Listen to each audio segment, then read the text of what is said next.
Good morning guys. അപ്പോൾ നമ്മൾ പുതിയൊരു വീഡിയോ ആയിട്ട് വന്നിട്ടുണ്ട്. എല്ലാവർക്കും ഇന്നത്തെ നമ്മുടെ ദിവസത്തിലേക്ക് സ്വാഗതം. ഇന്ന് ഒരുപാട് കാര്യങ്ങൾ ചെയ്യാനുണ്ട് കേട്ടോ. അപ്പോൾ അതുകൊണ്ടാണ് ഞാൻ ഇന്ന് വ്ലോഗ് എടുക്കാമെന്ന് വിചാരിച്ചത്. ഇന്നത്തെ പ്രത്യേകത എന്ന് പറയുന്നത് ഇന്ന് എന്താഴ്ച ബുധനാഴ്ച ആണ് കേട്ടോ. ഇന്ന് ബുധനാഴ്ചയാണ്. നാളെ കർക്കിടകം 1 തുടങ്ങുകയാണ്. അപ്പോൾ അതുകൊണ്ട് തന്നെ ഇന്ന് നമുക്ക് കുറേ പരിപാടികളുണ്ട്. കുറേ അടുക്കി പൊറുക്കി വെക്കാനുണ്ട്, അടിക്കാനും തുടയ്ക്കാനും, അങ്ങനെ ഒരുപാട് ഒരുപാട് ഒരുപാട് പണികൾ ഞാനിവിടെ ഇങ്ങനെ ആലോചിച്ച് ചിന്തിച്ച് സെറ്റാക്കി വെച്ചിട്ടുണ്ട്. അപ്പോൾ ഇന്നത്തെ ദിവസം അങ്ങനെയാണ്. പിന്നെ അത് മാത്രമല്ല, ആദ്യമോൻ ഇന്ന് സ്കൂളിൽ പോയിട്ടില്ല കേട്ടോ. അവൻ ചെറുതായിട്ടൊന്ന് പനിക്കുന്നുണ്ട്. അപ്പം അതുകൊണ്ട് ആദ്യമോ ഇവിടെ ഉണ്ടാക്കും. അപ്പോൾ അപ്പോൾ അങ്ങനെയൊക്കെയാണ് ഇന്നത്തെ ദിവസം. അപ്പോൾ അത് ഞാൻ നിങ്ങൾക്ക് ജസ്റ്റ് ഒന്ന് കാണിച്ചു തരാം എന്തൊക്കെയാണ് ചെയ്യുന്നത് എന്നുള്ളത്. അപ്പോൾ ഇന്നത്തെ ദിവസം അങ്ങനെയൊക്കെയാണ് കേട്ടോ. അപ്പോൾ നമുക്ക് ഇന്നത്തെ ദിവസം മെല്ലെ സ്റ്റാർട്ട് ചെയ്താലോ. ഞാൻ ഒന്ന് കുളിച്ചിട്ടൊന്നുമില്ല കേട്ടോ. ഇപ്പം ഏതായാലും കുളിയൊന്നും കഴിഞ്ഞിട്ടില്ല. ഇപ്പം ഏതായാലും അടിക്കലും തുടക്കലും അങ്ങനത്തെ കുറേ പരിപാടികളൊക്കെ ഉണ്ടല്ലോ. അപ്പോൾ അത് കഴിഞ്ഞിട്ട് ബാക്കിയുള്ള പരിപാടിയിലേക്ക് കിടക്കാമെന്നാണ് വിചാരിക്കുന്നത് ഗൈസ്. അപ്പോൾ നമുക്കിനി ചായ കുടിക്കണം. നമ്മളിന്ന് ഉണ്ടാക്കുന്നത് എന്താന്ന് നോക്കണ്ടേ. പോയി നോക്കാം എന്താണ് നമുക്കിന്ന് ചായ കുടിക്കാൻ എന്ന് പോയി വെക്കാം. അപ്പോൾ അകത്തേക്ക് വന്ന് നോക്കുമ്പോഴുള്ള അവസ്ഥ ഇതാണ് കേട്ടോ. ആദ്യം മോന് ചെറുതായിട്ട് തലയ്ക്കൊരു ചൂടൊക്കെ ഉണ്ട് കേട്ടോ. മിക്കവാറും ഇത് പനിയിലേക്കുള്ള ഒരു ലക്ഷണമാണ്. ഇന്നലെ സ്കൂളിൽ നിന്ന് വന്നപ്പോഴേ ഇതേപോലൊരു ചൂടുണ്ടായിരുന്നു കേട്ടോ. അപ്പോൾ അവൻ അവിടെ കിടക്കട്ടെ, നമുക്ക് മെല്ലെ പോയിട്ട് ചായക്ക് എന്താണ് ഉണ്ടാക്കുന്നതെന്ന് നോക്കി വരാം കേട്ടോ. അപ്പോൾ ഇത് അടുക്കളയിലേക്ക് പോയപ്പോൾ നല്ല ദോശ ഉണ്ടാക്കുന്നുണ്ട് അമ്മ. അപ്പോൾ ദോശയും ചമ്മന്തിക്കറിയില്ലേ, അതുമാണ് ചട്നി, അതുമാണ് നമ്മളിന്ന് കഴിക്കുന്നത് കേട്ടോ. അപ്പോൾ വേഗം തന്നെ ചായ കുടിക്കാം. ചായ കുടിച്ചിട്ട് വേണം നമുക്ക് ബാക്കിയുള്ള പരിപാടികൾ എന്താ പറയുക ചെയ്യാൻ വേണ്ടിയിട്ട്. അപ്പോൾ ഇതാ ഞാൻ ക്ലീനിങ്ങും പരിപാടിയൊക്കെ തുടങ്ങുകയാണ് കേട്ടോ. കുറച്ചധികം തന്നെ പണികളുണ്ടായിരുന്നു. നമ്മുടെ ഈ ഒരു ചെറിയൊരു ഗ്യാപ്പിൽ വെച്ചിട്ടാണ് നമ്മുടെ എല്ലാ വീഡിയോസും നമ്മൾ ഷൂട്ട് ചെയ്യുന്നത് കേട്ടോ. എൻ്റെ ലൈറ്റും അതേപോലെ എന്താ പറയുക സ്റ്റാൻഡും എല്ലാ കാര്യങ്ങളും അവിടെ ഒരു അഡ്ജസ്റ്റ്മെൻറ്റിൽ വെച്ചിട്ടാണ് എല്ലാ കാര്യങ്ങളും നമ്മൾ ചെയ്യുന്നതുള്ളത്. ആ ഭാഗമൊക്കെ ഒന്ന് ജസ്റ്റ് ക്ലീൻ ചെയ്തതിന് ശേഷം ടേബിളിൻ്റെ മേലെ കുറേ കാര്യങ്ങളുണ്ട്, അതും ഒന്ന് ക്ലീൻ ആക്കണം.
ഓക്കെ ഗൈസ്, അപ്പോൾ ടേബിളൊക്കെ ഓൾറെഡി വൃത്തിയാക്കി നമ്മളിനി അതൊക്കെ ഒന്ന് സെറ്റ് ചെയ്യാൻ വേണ്ടിയിട്ട് പോവാണ്. എന്നിട്ട് നമുക്ക് നേരെ ബെഡൊക്കെ ഒന്ന് വിരിച്ചിടണം കേട്ടോ. ബെഡൊന്ന് നന്നായിട്ട് വിരിച്ചിട്ടതിന് ശേഷം വേറെ കുറച്ച് പരിപാടികളും കൂടി ഉണ്ട്. ഡ്രസ്സൊക്കെ കുറേ മടക്കി വെക്കാനുണ്ട് കേട്ടോ. ഞാൻ മീഷോന്ന് വാങ്ങിയിട്ടുള്ള ഒരു കവറുണ്ട്, ബാഗ് പോലത്തെ, നമ്മളിങ്ങനെ അറേഞ്ച് ചെയ്ത് വെക്കാൻ വേണ്ടിയിട്ട് പറ്റുന്നൊരു സംഭവം. അതിൻ്റെ അകത്തേക്ക് സെറ്റ് ചെയ്ത് വെക്കണം. എന്താ പറയുക, സ്റ്റിച്ച് ചെയ്യാനുള്ള കുറേ സാധനങ്ങളുണ്ട്, അത് വേറെ, സാരികൾ വേറെ, ബ്ലൗസിൻ്റേത് വേറെ, അങ്ങനെയൊക്കെ ആക്കിയിട്ട് സെറ്റ് ചെയ്ത് വെക്കണം. ഈ സാരി ഒന്നും എപ്പോഴും യൂസ് ചെയ്യാത്തതിനോണ്ട് ഇങ്ങനെ ആക്കി വെച്ചിട്ടുണ്ടെങ്കിൽ നമുക്ക് ആവശ്യമുള്ള സമയത്ത് ഇത് നമുക്ക് അലമാരയിൽ നിന്ന് ഇങ്ങോട്ടേക്ക് ഈ ബാഗ് എടുത്തിട്ട് അതിന് സെലക്ട് ചെയ്തിട്ട് അത് അതേപോലെ തന്നെ വെക്കാം. ഇങ്ങനെ വലിച്ചു വാരി ഇട്ട് വെക്കേണ്ട ആവശ്യമില്ല. അപ്പോൾ അതുകൊണ്ടാണ് ഈ ഒരു സംഭവം ഞാൻ വാങ്ങിയിട്ടുള്ളത് കേട്ടോ. ആക്ച്വലി 4 എണ്ണോ 5 എണ്ണോ ഉണ്ട്. ഇതെങ്ങനെ തന്നെ സെറ്റ് ചെയ്തിട്ട് അലമാരയിലേക്ക് എടുത്ത് വെച്ചിട്ടുണ്ടെങ്കിൽ നമുക്ക് കാണാൻ വേണ്ടിയിട്ട് പറ്റും എന്തൊക്കെ സാധനങ്ങളാണ് ഓരോ കവറിൽ നമ്മൾ വെച്ചിട്ടുള്ളത്. ആ ബാഗ് മാത്രം കൂടെ എടുക്കുക, എന്നിട്ട് ഇതിൻ്റെ അകത്ത് നമുക്ക് ആവശ്യമുള്ള സാധനങ്ങൾ എടുക്കാം കേട്ടോ. ഇതൊക്കെ സ്റ്റിച്ച് ചെയ്യാനും ഷേപ്പ് ചെയ്യാനുമുള്ള സംഭവങ്ങളാണ്. അത് ഞാൻ വേറെ തന്നെ സെറ്റ് ചെയ്ത് വെക്കുകയാണ് കേട്ടോ. അപ്പോൾ ഇങ്ങനെ വെക്കുന്നതിനുകൊണ്ട് ഒരു ഉപകാരമുള്ളത് ഇതാണ്, ഇങ്ങനെ വലിച്ചു വാരി ഇടേണ്ട ആവശ്യമില്ല എന്നുള്ളതാണ് കേട്ടോ. ഓക്കെ, അപ്പോൾ ഞാനിപ്പോൾ എല്ലാ സംഭവങ്ങളും ഇതേപോലെ ഒന്ന് സെറ്റ് ചെയ്ത് വെക്കുകയാണ് കേട്ടോ. ഇതും അതേപോലെ തന്നെ ജീന് ഷേപ്പ് ചെയ്യാനുള്ള ടോപ്പുകൾ, ഞാൻ എപ്പോഴും യൂസ് ചെയ്യാത്ത, അതായത് എന്തെങ്കിലും ഫംഗ്ഷന് കാര്യങ്ങളും പോകുമ്പോൾ യൂസ് ചെയ്യുന്ന കാര്യങ്ങൾ മാത്രമേ ഉള്ളൂ. പിന്നെ ഒരു പാർസൽ ഉണ്ടായിരുന്നു കേട്ടോ. ഓക്കെ, ആ പാർസൽ വാങ്ങി വീട്ടിലേക്ക് വന്നു. ഇത് നെക്സ്റ്റ് ഡേ ആണ് കേട്ടോ. അതായത് നമ്മുടെ കർക്കിടകം 1 രാവിലെ തന്നെ അമ്പലത്തിൽ പോയിട്ടുണ്ടായിരുന്നു. അമ്പലത്തിൽ പോകുന്നതാണ് ഇപ്പോൾ നിങ്ങൾ കാണുന്നത്.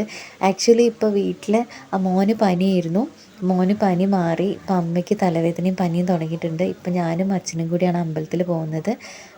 അപ്പോൾ നമ്മുടെ വീടിൻ്റെ അടുത്തുള്ള അമ്പലമല്ല, അമ്മേൻ്റെ വീടിൻ്റെ അടുത്തുള്ള അമ്പലത്തിലാണ് കേട്ടോ പോയിട്ടുള്ളത്. ഇത് ദേവീക്ഷേത്രമാണ്. ഈ അമ്പലത്തിൻ്റെ പ്രത്യേകത എന്ന് പറയുന്നത് ഇത് ദേവീക്ഷേത്രമാണ്. തൊട്ടടുത്ത് തന്നെ, അതായത് റോഡിൻ്റെ നേരെ ഓപ്പോസിറ്റ് സൈഡിൽ ശിവൻ്റെ അമ്പലമുണ്ട്. അതിൻ്റെ നേരെ ആ റോഡിൻ്റെ നേരെ ഓപ്പോസിറ്റ് സുബ്രഹ്മണ്യ സ്വാമി ക്ഷേത്രമുണ്ട്. പിന്നെ വേറൊരു മകനാണല്ലോ കാണുന്നത്, അത് കുറച്ച് അപ്പുറത്തേക്കാണ്. അങ്ങനെ അച്ഛന് ഫാമിലി കുടുംബം ഒന്നായിട്ട് ഒരു ഏരിയയിൽ തന്നെയാണ്. ഇതിപ്പോൾ ഞാൻ ശിവൻ്റെ അമ്പലത്തിൽ പോയതാണ് കേട്ടോ. ആദ്യ കണ്ണൂർ പോയാണ്. അപ്പോൾ ഇതാ അമ്പലത്തിൻ്റെ ഉള്ളിൽ എത്തിയിട്ടുണ്ട്. ദേവീക്ഷേത്രത്തിൽ മാത്രം കയറിയിട്ട് പോകാമെന്ന് വിചാരിച്ചിട്ട്, പക്ഷേ എനിക്ക് മനസ്സ് സമ്മതിക്കാത്തത് കാരണം ഞാൻ ഇവിടെയും കൂടി ഒന്ന് ഇറങ്ങി. നല്ല മഴയത് കാരണം ഇതേപോലെ ഒരു മാറ്റൊക്കെ വിരിച്ചിട്ടുണ്ട് കേട്ടോ, വഴിക്ക് വീഴാതിരിക്കാൻ വേണ്ടിയിട്ടേ. അപ്പോൾ ഞാനും അച്ഛനും ഇപ്പോൾ അമ്പലത്തിൽ നിന്ന് ഇറങ്ങുകയാണ്. ഈ അമ്പലത്തിൽ പറഞ്ഞാൽ ഈ പുഴ നിറഞ്ഞ് കവിഞ്ഞ് പുഴ ഏതാ റോഡ് ഏതാന്ന് മനസ്സിലാവാത്ത രീതിയിലാവും കേട്ടോ. ആ സമയത്ത് ഈ അമ്പലത്തിലേക്ക് തോണിയിലാണ് പൂജയൊക്കെ ചെയ്യാൻ വേണ്ടിയിട്ട് തിരുമേനിമാർ ഉള്ളിലേക്ക് പോവുക. അപ്പോൾ പ്രസാദമൊക്കെ ഞാൻ കയ്യിലെടുത്തിട്ടുണ്ട്. ഇനി നമ്മൾ വീട്ടിലേക്ക് പോവുകയാണ് കേട്ടോ. ഇതാണ് സുബ്രഹ്മണ്യ സ്വാമി ക്ഷേത്രം. ശിവൻ്റെ അമ്പലത്തിൻ്റെ നേരെ ഓപ്പോസിറ്റാണ് കേട്ടോ. അവിടെ ഞാൻ പോയിട്ടില്ല. അവിടെ പോയാൽ കുറച്ചുകൂടി നേരം വൈകുമോ എന്നുള്ളതിനോട് നമ്മൾ ഇനി തിരിച്ച് വീട്ടിലേക്ക് വരികയാണ്. ക്ഷീണിച്ചു പറഞ്ഞാൽ നന്നായിട്ട് തന്നെ ക്ഷീണിച്ചിട്ടുണ്ട്. ഒന്നാമത്തേക്ക് എനിക്കും തലവേദനേൻ്റെ ഒരു ഇഷ്യൂ ഇങ്ങനെ ഉള്ളത് കാരണമേ വല്ലാതെ അങ്ങോട്ടേക്ക് ഒരവസ്ഥയിലായിരുന്നു. നല്ല മഴയും കാര്യങ്ങളൊക്കെ ഉണ്ടായിരുന്നു കേട്ടോ. അപ്പോൾ ഞാനിപ്പോൾ നടന്നിങ്ങനെ പോവാണ്. അച്ഛൻ വേറൊരു വഴിക്ക് ഒന്ന് കടയിൽ കയറണം എന്ന് പറഞ്ഞിട്ട് ആ വഴിക്ക് നേരെ പോയി. ഞാൻ ഒറ്റയ്ക്കാണ് ഇപ്പോൾ തിരിച്ച് വരുന്നത്. അമ്മയും മോനും എന്താ അവസ്ഥ എന്നൊന്നും അറിയില്ല, വീട്ടിലെത്തിയാലേ അറിയുള്ളൂ കേട്ടോ. അങ്ങനെ ഗൈസ് നമ്മൾ വീട്ടിലെത്തിയിരിക്കുന്നു. അച്ഛൻ ഇവിടെ എത്തിയില്ല. അച്ഛൻ അപ്പുറത്തൂടെ കറങ്ങി ചുറ്റിയിട്ട് കടയിൽ എവിടെയോ കയറണം എന്ന് പറഞ്ഞിട്ടുണ്ട്. അപ്പോൾ അങ്ങനെ ആക്കും പോലെ ഇവിടെ എത്തുള്ളൂ. ഞാനിവിടെ എത്തി. പിന്നെ ഇവിടെ ആസ് യൂഷ്വൽ പനിവാടാണ്. അമ്മയ്ക്ക് ഇപ്പോൾ പനിക്കുന്നുണ്ട്, മോന് ഓൾറെഡി പനിയാണ്. പിന്നെ അത് മാത്രമല്ല, എന്തായാലും പണി കിട്ടുന്ന സമയത്ത് എന്തായാലും അടുത്ത പണി കിട്ടും. കഴിഞ്ഞു, ഗ്യാസ് കഴിഞ്ഞു. ഇനി നമുക്ക് അടുപ്പൊന്ന് സെറ്റാക്കണം. ചായക്ക് ഇനിയിപ്പോൾ ഏതായാലും ബ്രെഡ് ആക്കാം എന്ന് വിചാരിക്കാം. പിന്നെ ചോറ് കറി കഞ്ഞി ആയിരിക്കും ഇവിടെ മെയിനായിട്ട് ഇപ്പോൾ വേണ്ടി വരിക. അപ്പോൾ അത് വെക്കാം, നോക്കാം എന്താവും എന്നുള്ള കാര്യം. ഓക്കെ ഗൈസ്, അപ്പോൾ ഞാനിത് അടുപ്പൊക്കെ കത്തിച്ചിട്ടുണ്ട് കേട്ടോ. അപ്പോൾ ചായയൊക്കെ ഉണ്ടാക്കുന്നത് ഇഡ്ഡലിയാണ്. ഇഡ്ഡലി ഉണ്ടാക്കിയിട്ടുണ്ട് കേട്ടോ. ഇഡ്ഡലിക്ക് തേനാണ് ഞാൻ കൂട്ടുന്നത്. Guys, day 2. ഇന്നലെ ഭയങ്കര ഓട്ടപ്പാച്ചിലായിരുന്നു കേട്ടോ. ബാക്കിയൊന്നും എനിക്ക് വീഡിയോ എടുക്കാൻ വേണ്ടി പറ്റിയില്ല. ഒന്നാമത്തെ ഗ്യാസും ഇല്ലല്ലോ.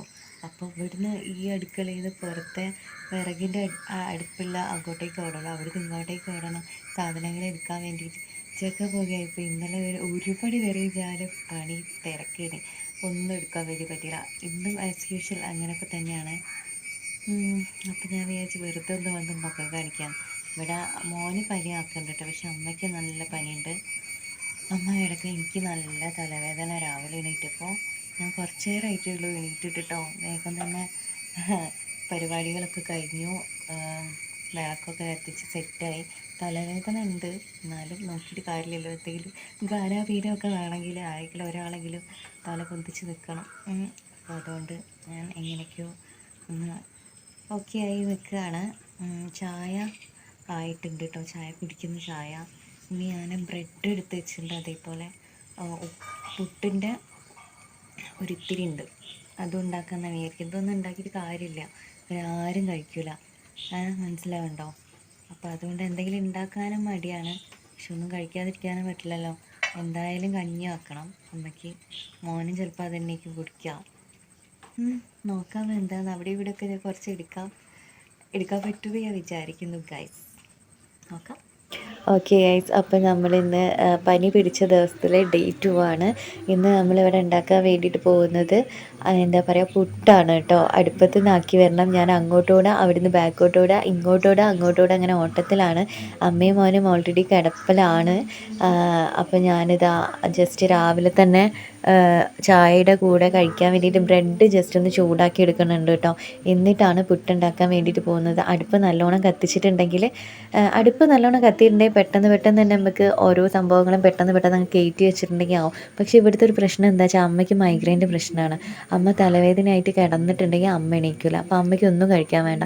അച്ഛനും അങ്ങനെ തന്നെയാണ്. എന്തെങ്കിലും വയ്യാണ്ടായാൽ അവർക്ക് ആർക്കും ഒന്നും കഴിക്കാൻ വേണ്ട എന്നുള്ളതാണ്. എനിക്കും ഓൾറെഡി ഈ പുക കൊണ്ടിട്ടാണെന്ന് തോന്നുന്നു തലവേദനേൻ്റെ ചെറിയതായിട്ടൊരു പ്രശ്നം ഇങ്ങനെ വരുന്നുണ്ട്. ഞാൻ അഡ്ജസ്റ്റ് ചെയ്തിങ്ങനെ നിൽക്കുകയാണ്. ഫ്രിഡ്ജ് തുറന്ന് നോക്കിയപ്പോൾ ഇതാ കിടക്കണ ചെറുതായിട്ടുള്ളൊരു വെള്ളരി കഷ്ണം. അപ്പോൾ ഞാൻ വിചാരിച്ചു അത് വെച്ചിട്ട് കറി ഉണ്ടാക്കാം. അപ്പോൾ അമ്മയും ആരും ഒന്നും കഴിക്കാനുള്ള ചാൻസ് ഇല്ല. അപ്പോൾ ഞാൻ കുറച്ച് കറി വെക്കണുള്ളൂ കേട്ടോ. കുറച്ച് ചമ്മന്തി ഉണ്ടാക്കി. കണ്ടോ, രണ്ടുപേരും നല്ല കിടപ്പിലാണ് ഗൈസ്. അപ്പോൾ ഗൈസ് ഇവിടെ നല്ല അടിപൊളി മഴയാണ് കേട്ടോ. മഴ ഇങ്ങനെ പെയ്യണു നിൽക്കുന്നു, പെയ്യുന്നു നിൽക്കുന്നു, അങ്ങനത്തെ ഒരു കണ്ടീഷനിൽ ഇങ്ങനെ പോയിക്കൊണ്ടിരിക്കും. ഇപ്പോൾ നോൺ സ്റ്റോപ്പായിട്ട് ഇപ്പോൾ കുറച്ച് നേരമായിട്ട് മഴ ഇങ്ങനെ പെയ്തുകൊണ്ടിരിക്കുന്നുണ്ട്. ഇവിടെ അമ്മയും മോനും ഉറങ്ങുകയാണ്. സമയം 12 മണി ആവുന്നു. എൻ്റെ പണിയൊക്കെ കഴിഞ്ഞു കേട്ടോ. ചോറായി, കറിയായി, ചമ്മന്തിയായി, പപ്പടമായി, എല്ലാ സംഭവമായി. ഇനി ഇതൊക്കെ അവർ കഴിക്കുമോ എന്നുള്ള കാര്യത്തിലാണ് ഇപ്പോൾ സംശയമുള്ളത്. കാരണം പനിയാണല്ലോ. എന്തായാലും വീട്ടിൽ എങ്ങനെയെങ്കിലും നിർബന്ധിച്ച് കഴിപ്പിക്കണം എന്നാണ് വിചാരിക്കുന്നത്. പറഞ്ഞിട്ട് കാര്യമില്ലല്ലോ, വായിക്കൊന്നും ഒരു രുചി ഉണ്ടാവില്ല, കയ്പുണ്ടാവുമല്ലോ. നോക്കാം. എന്തായാലും എൻ്റെ പണിയൊക്കെ കഴിഞ്ഞാൽ അച്ഛൻ ഇവിടെ ഇല്ല കേട്ടോ. അച്ഛൻ അമ്മേൻ്റെ വീട്ടിലേക്ക് പോയതാണ്. അങ്ങോട്ടേക്ക് ചെല്ലാൻ വേണ്ടിയിട്ട് ഫോൺ വിളിച്ചിട്ടുണ്ടായിരുന്നു, അങ്ങോട്ടേക്ക് ഒന്ന് വരുമോ എന്ന് വെച്ചിട്ട്. അപ്പം അങ്ങനെ അങ്ങോട്ടേക്ക് പോയിരിക്കുന്നു. മഴ ആയതുകൊണ്ട് നമുക്കിനി വീഡിയോ എടുക്കാൻ വേണ്ടി പറ്റില്ല. ഓൺ വോയിസ് വീഡിയോ എനിക്ക് കുറേ ചെയ്യാനുണ്ട് കേട്ടോ. അപ്പോൾ അങ്ങനെയൊക്കെയാണ് കാര്യങ്ങളുടെ കിടപ്പ് വശം. അപ്പോൾ ഞാൻ എന്താക്കാൻ വേണ്ടി പോകാറ്, ഇനി കുറച്ച് വീഡിയോ എഡിറ്റ് ചെയ്യാനുണ്ട്. വോയിസ് ഓവർ കൊടുക്കാനുള്ളത്, അത് എഡിറ്റ് ചെയ്യട്ടെ കേട്ടോ. ഫോണിൽ തന്നെ ചെയ്യുന്നത്. ഇനിയിപ്പോൾ ലാപ്പൊന്നും എടുക്കാൻ നേരമില്ല. ഓക്കെ ഗൈസ്, അപ്പോൾ ഞാനത് ചെയ്യട്ടെ കേട്ടോ. എന്നിട്ട് നമുക്ക് ഫുഡ് കഴിക്കാൻ നേരത്ത് കാണാം. അമ്മേനെ എങ്ങനെയെങ്കിലും വിളിച്ചെണീപ്പിച്ചിട്ട് കഞ്ഞിയൊക്കെ കൊടുക്കാൻ വേണ്ടിയിട്ട് നോക്കട്ടെ. ഗൈസ്, ഇപ്പോൾ ഇതാ അച്ഛനും കൂടി പനിച്ച് കിടപ്പാണ്. അമ്മയും മോനും അച്ഛനും കിടപ്പായി. എനിക്ക് ഓൾറെഡി തലവേദനയും തൊണ്ടവേദനയൊക്കെ ഉണ്ട്. ഞാനിങ്ങനെ അഡ്ജസ്റ്റ് ചെയ്യുന്നു. Good morning guys. ഇവിടെ മൊത്തത്തിൽ പരിമയമാണ്. എനിക്കും വയ്യ, തലവേദന. ഞാനിപ്പോൾ എണീറ്റിട്ടേ ഉള്ളൂ. നല്ല ഭംഗിയുണ്ടല്ലോ ഇങ്ങനെ കെട്ടിയിട്ട് കാണാൻ. മഴയത്തേക്ക് ഇറങ്ങാൻ വേണ്ടി പോവാം. നമുക്ക് ഇത്രയും ദിവസമായിട്ട് ഗ്യാസ് കിട്ടിയിട്ടില്ല. എന്തെങ്കിലും വരുമെന്ന് വിചാരിക്കുകയാണ് കേട്ടോ. നല്ല മഴയാണ്. പ്രോബ്ലം ഉണ്ട്, മൊത്തത്തിൽ പ്രശ്നമാണ്. ഓക്കെ, അപ്പോൾ ഇത് ഡേ 3 ആണ് കേട്ടോ. ഡേ 3. അപ്പോൾ നമുക്ക് ഇനിയിപ്പോൾ ചായയൊക്കെ കാച്ചി അവിടെ ആരെങ്കിലും കുടിക്കുമോ എന്നുള്ള കാര്യത്തിൽ പോലും ഇപ്പോൾ സംശയമാണ്. കുറച്ച് ഇതുണ്ട്, കഞ്ഞി വെക്കാനുള്ള അരി, അത് വെച്ചിട്ട് കഞ്ഞി വെച്ചാൽ വിചാരിക്കുകയാണ് കേട്ടോ. ഇപ്പോൾ അടുപ്പിനടുത്തേക്ക് പോകണം. പിന്നെ അത് മാത്രമല്ല, ഞാൻ പോയിട്ട് ഒന്ന് നേരൊക്കെ കഴിച്ച് വരാം. ഞാനെങ്കിൽ കുറച്ച് ഉഷാറായി കഴിഞ്ഞിട്ടില്ലെങ്കിൽ ഇവിടെ ആർക്കും ഒന്നും ഇതാരാ പീരാ വിട്ട് കിട്ടില്ല കഴിച്ച്. അപ്പോൾ അതുകൊണ്ട് ഞാൻ അതെല്ലാം ഇടയിട്ടിട്ട് മേലൊക്കെ കയറണം കേട്ടോ. മേലെ കഴിഞ്ഞിട്ടേക്ക് ചീപോതിക്ക് കേൾക്കാറുണ്ട്. കർക്കിടക മാസം തുടക്കത്തിലേ ഞങ്ങളെല്ലാവരും സൈഡായിപ്പോയി കഴിച്ച്. പഞ്ചമാസം എന്ന് പറയലേ ഇല്ല. ഇത് ആദ്യമായിട്ടുള്ളൊരു അനുഭവമാണത്. എല്ലാവർക്കും പനിയുണ്ട് കേട്ടോ. ഒരുപാട് ആളുകൾക്ക് പനിയാണ്. നോക്കാം, നമുക്ക് വേണം ഏതായാലും പോയിട്ട് പല്ല് തേക്കട്ടെ, കുളിക്കട്ടെ. ഓക്കെ, എന്നിട്ട് കാണാം. ഞാൻ ഇടയ്ക്കിടയ്ക്ക് ഇവിടുന്നൊക്കെ ഞാൻ വീഡിയോ എടുക്കാം. ഗൈസ്, ഞാനിവിടെ ചായക്കുള്ള വെള്ളം വെച്ചിട്ടുണ്ട് കേട്ടോ. ഇനി എന്താ ചെയ്യേണ്ടതെന്നൊന്ന് ആലോചിക്കണം. അടുപ്പൊക്കെ ഇവിടെ കത്തിച്ചിട്ട് ഗൈസ്. ഇതൊക്കെ ശരിക്കും ഓൾറെഡി തലവേദന ഉള്ളതിനോണ്ട് പുകയും കൂടെ തട്ടുമ്പോൾ അധികമാവത്. കഞ്ഞി, ചായക്കുള്ള വെള്ളം, പിന്നെ കഞ്ഞി വെക്കാനുണ്ട്. ബാക്കി നോക്കിയിട്ട് ചെയ്യാനാണ് വിചാരിച്ചത്. ഗൈസ്, ഇവിടെ ചോറ് വെച്ചിട്ട് ഞാൻ മാത്രമേ കഴിക്കാനുള്ളൂ. അപ്പോൾ അതുകൊണ്ട് ഞാൻ കഞ്ഞിയിലേക്ക് മാറി. ഇത് ഡേ 4 ആണ് കേട്ടോ. ഡേ 4 എണീക്കാന്ന് പറഞ്ഞിട്ടുണ്ടെങ്കിൽ എനിക്കും പനിയാണ്, തലവേദനയാണ്, തൊണ്ടവേദനയാണ്. എന്നാലും ഞാൻ എങ്ങനെയെങ്കിലും എണീറ്റേ മതിയാവുള്ളൂ. ആദ്യമോൻ ഇത് അവിടെ കിടക്കണു, അമ്മ അത് അപ്പുറത്ത് കിടക്കുന്നു, അച്ഛനത് അപ്പുറത്ത് കിടക്കുന്നു. എന്തെങ്കിലുമൊക്കെ കാട്ടി കൂട്ടണം ഇന്നത്തെ ദിവസം. Good morning guys. ഡേ 5 ആണ് കേട്ടോ.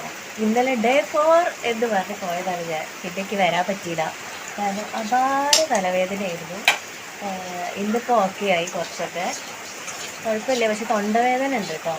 മോന് മാറി എന്നാൽ ഭയങ്കര ക്ഷീണമുണ്ട്. പനിയൊക്കെ വിട്ടു. ചെറുതായിട്ട് കഫക്കെട്ടിൻ്റെ ഒരു ഇഷ്യൂ ഉണ്ട് കേട്ടോ. അമ്മയ്ക്ക് ക്ഷീണം തന്നെ, അമ്മ കിടക്കന്നെയാണ്. ഇന്നലെ രാത്രി നമുക്ക് 2 ഗസ്റ്റൊക്കെ വന്നിട്ടുണ്ടായിരുന്നു. മാമൻ്റെ മോനും ജിത്തുണ്ട് കൂടെ വന്ന് നെല്ലുത്തേരി, ബ്രെഡ്, ബിസ്ക്കറ്റ്, അച്ചാറ്, തലവേദനയുടെ ഗുളിക, പാരസെറ്റമോള്, ഇത്രയും സാധനങ്ങളൊക്കെ വാങ്ങി തന്ന് പോയതാ. ഞാനിപ്പോൾ ചായതാ ഇവിടെ അടുപ്പത്ത് വെച്ചിട്ട് ഗ്യാസ് കിട്ടി. ഇന്നലെ ഗ്യാസ് കിട്ടിയിട്ടോ. 2-3 ദിവസം ഞാൻ കഷ്ടപ്പെട്ടു പോയി ഗായ്സ്. വയ്യാതെ ഈ അടുപ്പത്തിലാക്കി എടുക്കാൻ വേണ്ടിയിട്ടേ. ചൂടുവെള്ളം എന്ന് പറയുമ്പോഴും ഇടയ്ക്കിടയ്ക്ക് വെള്ളം വേണമെന്ന് പറയുമ്പോഴൊക്കെ ചൂടുള്ളതല്ലേ കൊടുക്കാൻ പറ്റുള്ളൂ. അപ്പം അടുപ്പ് കത്തിച്ച് പുകയൂതി, അതങ്ങനെ ഒരു സിറ്റുവേഷൻ. ഇപ്പം ഏതായാലും സ്വസ്ഥം, സമാധാനം, ഗ്യാസ് കിട്ടിയല്ലോ. കുറച്ച് ഉപ്പുമാവിൻ്റെ റവ ഉണ്ട്, അതൊന്ന് വറുത്തിട്ട് കുറച്ച് ഉപ്പുമാവ് ഉണ്ടാക്കാം. ചായ അവിടെ ആയിക്കൊണ്ടിരിക്കണം. പിന്നെ ഇനിയിപ്പോൾ എല്ലാവർക്കും കഞ്ഞി മതിയാവും, ചോറൊന്നും വേണ്ടി വരില്ല. നോക്കാം. അപ്പോൾ വഴിയെ ഇന്ന് ഞാൻ കുറച്ച് ഓക്കെയാണ്. തൊണ്ടവേദന മാത്രമേ ഉള്ളൂ, തലവേദന കുറച്ച് ഇത്തിരി ഉണ്ട്. ചിലപ്പോൾ ഇത്തിരി നല്ലോണം വെള്ളം കുടിച്ചാൽ മാറുമോ നോക്കാം. മാറിയില്ലെങ്കിൽ മാത്രമേ മരുന്ന് കുടിക്കുള്ളൂ. 3-4 ദിവസം ഞാൻ മരുന്ന് കുടിച്ചില്ല കേട്ടോ. പക്ഷെ ഇന്നലെ എൻ്റെ കൺട്രോൾ മൊത്തം പോയൊരു ദിവസമായിരുന്നു. തീരെ വയ്യാണ്ടായിപ്പോയി തലവേദന. പക്ഷെ എന്നിട്ട് പകലൊന്നും ഞാൻ മരുന്ന് കുടിച്ചില്ല കേട്ടോ. രാത്രി കിടക്കാൻ നേരം കഞ്ഞി കുടിച്ചതിന് ശേഷമാണ് ഒരു പാരസെറ്റമോൾ എടുത്ത് കഴിച്ചത്. പിന്നെ കുറഞ്ഞു കേട്ടോ. എന്നാലും ഒരിത്തിരി ഉണ്ട്. നമ്മൾ നോക്കാം വെള്ളം കുടിച്ചാൽ മാറുമോ എന്നുള്ളത്. ഓക്കെ, അപ്പോൾ ഞാൻ ഈ വഴിയെ കാണിച്ചു തരാം എല്ലാ കാര്യങ്ങളും. എൻ്റെ മുടിയൊക്കെ കണ്ടോ? മുടിയൊക്കെ തൊട്ടിട്ടില്ല. ഇന്നലെ മുടിയൊന്നും തൊട്ടാൻ വേണ്ടി പറ്റിയിട്ടില്ല കേട്ടോ. അത്രയ്ക്ക് തലവേദനയായിരുന്നു. കണ്ണ് തുറക്കാൻ പറ്റില്ല, ലൈറ്റ് പറ്റുന്നില്ല, ഫോൺ എടുത്ത് നോക്കാൻ പറ്റുന്നില്ല. അങ്ങനെ പല പല പല പ്രശ്നങ്ങളായിരുന്നു ഇന്നലെ. ഇന്നിപ്പോൾ വലിയ കുഴപ്പമില്ല. ഓക്കെ, അപ്പോൾ ഞാൻ വഴിയെ കാണിച്ചു തരാം. എനിക്ക് മുടിയൊക്കെ ഒന്ന് ഒതുക്കി നന്നായിട്ടൊന്ന് കെട്ടണം. അങ്ങനെയൊക്കെയാണ് വിചാരിക്കുന്നത്. അപ്പോൾ ഞാൻ എന്തായാലും ചായയൊക്കെ എടുക്കാം കേട്ടോ. പനി പിടിച്ചതിന് ശേഷം 3-4 ദിവസത്തിന് ശേഷം ഇന്നാണ് കേട്ടോ നമ്മൾ ചായക്ക് കൂട്ടാൻ എന്തെങ്കിലുമൊക്കെ രാവിലെ ഉണ്ടാക്കുന്ന. കാര്യമായിട്ട് കുറച്ച് ഉപ്പുമാവിൻ്റെ പൊടി ഉണ്ടായിരുന്നു, അത് വെച്ചിട്ട് ഞാൻ ഇത്തിരി ഉപ്പുമാവ് ഉണ്ടാക്കി. പിന്നെ ഓൾറെഡി ഇവിടെ എല്ലാവർക്കും കഞ്ഞി മതി. ഇന്ന് അമ്മയ്ക്ക് വല്ലാത്തൊരു പൂതി ചെറുപയറിൻ്റെ ഉപ്പേരി കൂട്ടണം എന്നുള്ളത്. അപ്പോൾ എന്തെങ്കിലുമൊക്കെ ഇങ്ങനെ കഴിക്കണം എന്ന് പറയുമ്പോൾ അത് ഉണ്ടാക്കി കൊടുക്കാനുള്ളൊരു ഇൻട്രസ്റ്റ് ഉണ്ടല്ലോ, അതുണ്ട് കേട്ടോ. അപ്പോൾ അതുകൊണ്ട് അമ്മയ്ക്ക് കുറച്ച് ഉപ്പേരി ഉണ്ടാക്കാൻ ചെറുപയർ വെള്ളത്തിലിട്ട്, പിന്നെ ഞാൻ പച്ചരിയും കുറച്ച് ഉഴുന്നും വെള്ളത്തിലിട്ട് വെച്ചിട്ടുണ്ടായിരുന്നു കേട്ടോ രാവിലത്തേക്ക്, നാളെ രാവിലത്തേക്ക് വേണ്ടിയിട്ട്. കുറച്ച് അലക്കാനുണ്ടായിരുന്നു. ഇന്ന് അത്യാവശ്യം കുഴപ്പമില്ല, നല്ല വെയിലുണ്ട്. ഫൈനലി നമ്മൾ സക്സസ്ഫുള്ളി അലക്കി കഴിഞ്ഞു. വെയിൽ കണ്ടിട്ട് അലക്കിയതാണ്. അലക്കാൻ വേണ്ടിയിട്ട് നിന്ന് കഴിഞ്ഞ് അലക്കി തുടങ്ങിയപ്പോഴാണ് ഗൈസ് ഞാൻ ആ സത്യം മനസ്സിലാക്കുന്നത്. എനിക്ക് അലക്കാനുള്ള എലർജി ഇല്ല എന്നുള്ള കാര്യം. പക്ഷെ നമ്മൾ വിട്ടുകൊടുക്കാൻ പാടില്ലല്ലോ. പക്ഷെ ഞാൻ അലക്കി, സക്സസ്ഫുള്ളി കംപ്ലീറ്റഡ്, അലക്കി. പിന്നെ അമ്മ കഞ്ഞിയും പയറും കഴിച്ചു. ആദ്യമോൻ ഈസ് ഓൾമോസ്റ്റ് ഓക്കെ, അസ്ഥിക്കൂടമായി മാറിയിരിക്കുന്നു. ഇനിയിപ്പോൾ ഏതായാലും ഞങ്ങൾ തിങ്കളാഴ്ച സ്കൂളിൽ പോവുള്ളൂ. അപ്പോൾ കുറച്ച് ദിവസം ടൈം ഉണ്ടല്ലോ, ആ സമയത്ത് നമ്മൾ സക്സസ്ഫുള്ളി നന്നായി ഹെൽത്തി ആയിട്ട് വരുന്നതാണ് ഗൈസ്. ഓക്കെ ഗൈസ്, അപ്പോൾ അലക്കി ഞാനിതാ മുറ്റം മൊത്തം മുതലക്കുളം പോലെ സെറ്റ് ചെയ്തിട്ടുണ്ട്. മുടി നന്നാക്കുക എന്നുള്ളതാണ് അടുത്ത നമ്മുടെ ലക്ഷ്യം എന്ന് പറയുന്നത് കേട്ടോ. കണ്ടോ, ഞാൻ എത്ര ദിവസമായെന്ന് അറിയാം ഈ മുടിയൊന്ന് തൊട്ടിട്ട്. ഭയങ്കരമായിട്ടുള്ള പ്രശ്നമായിരുന്നു. ഇന്നലെ തീരെ തൊട്ടിട്ടില്ല തലവേദന കാരണം. അപ്പോൾ ഞാൻ മുടി നന്നായിട്ടൊക്കെ ഒന്ന് ഒതുക്കി ചീക്കിയൊക്കെ വെക്കുകയാണ് കേട്ടോ. അറിയാമല്ലോ, പനി വന്നിട്ടുണ്ടെങ്കിൽ ഓൾറെഡി നമുക്ക് ഇതേപോലെ ഹെയർ ഫോൾ ഉണ്ടാകും. ഇത് മാത്രമല്ല, ഇതിൽ കൂടുതലും ഹെയർ ഫോൾ ഉണ്ട്. അപ്പോൾ വൈകുന്നേരം ഞാൻ അരിയൊക്കെ അരച്ച് വെച്ചു. ആദ്യമോനൊന്ന് തല പൊന്തിച്ചിട്ടുണ്ട് കേട്ടോ. അപ്പോൾ അവനാണ് വീഡിയോ എടുക്കുന്നത്. ആദ്യമോനെ ഡോക്ടറെ കൊണ്ടുപോയി കാണിച്ചിട്ടുണ്ടായിരുന്നു കേട്ടോ, അത് പറയാൻ വേണ്ടിയിട്ട് വിട്ടുപോയി. ഫസ്റ്റ് ഡേ തന്നെ കൊണ്ടുപോയി കാണിച്ചിട്ടുണ്ടായിരുന്നു. അപ്പോൾ വൈകുന്നേരം ഞാൻ പ്രത്യേകിച്ച് വേറെ ചോറൊന്നും വെക്കാത്തത് കാരണം ഇതിൻ്റെ അകത്ത് കുറച്ച് മാവ് എടുത്ത് മാറ്റി വെച്ചിട്ട് രാത്രി നമുക്ക് ദോശ ഉണ്ടാക്കാമെന്നാട്ടോ വിചാരിക്കുന്നത്. അപ്പോൾ ഇതാ വൈകുന്നേരം ചായക്ക് കൂട്ടുന്ന സമയത്ത് തന്നെ ഞാൻ ദോശയൊക്കെ ഉണ്ടാക്കിയിട്ടുണ്ടായിരുന്നു. അപ്പോൾ ഇത്രയും ദിവസത്തെ വീഡിയോസ് എല്ലാം കൂടി ഒറ്റൊന്നാക്കിയിട്ടാണ് നമ്മളിവിടെ കാണിക്കുന്നത്. വീഡിയോ എല്ലാവർക്കും ഇഷ്ടമായിട്ടെന്ന് വിചാരിക്കുന്നു. വീഡിയോ ഇഷ്ടമായിട്ടുണ്ടെങ്കിൽ ചാനലും സബ്സ്ക്രൈബ് ചെയ്ത് സപ്പോർട്ട് ചെയ്യണേ.